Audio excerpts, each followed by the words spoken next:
ఇది చాలా బాధాకరం అనిపించింది. వారికి మనస్ఫూర్తిగా నేను నా గుండె లోపల నుంచి నేను సానుభూతిని తెలియజేస్తున్నాను, ప్రగాఢ సానుభూతిని. అది ఏ పరిస్థితుల్లో జరిగిందని సంపూర్ణమైన నివేదిక వచ్చాక దీని మీద సరైన యాక్షన్ తీసుకుంటాం.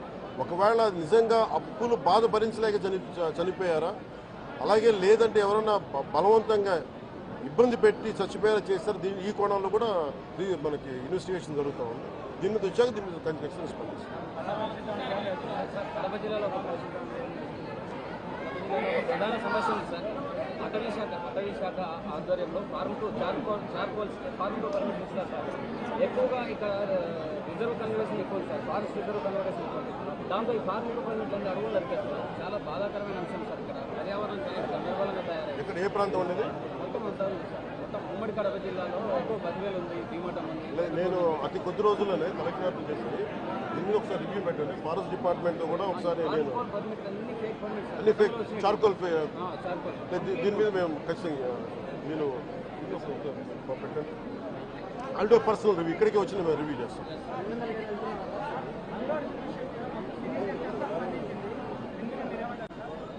రెలవెంట్ ఇక్కడ మనుషులు చచ్చిపోయి సినిమాల గురించి మాట్లాడారు. కొంచెం పెద్ద మనుషులు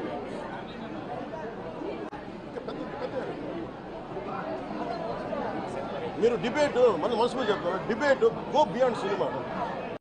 ఈయన చెప్తుంది ఏముంది, కోల్ అరాచకం వాటి మీద మాట్లాడారు, పెద్ద మాట్లాడారు. సినిమా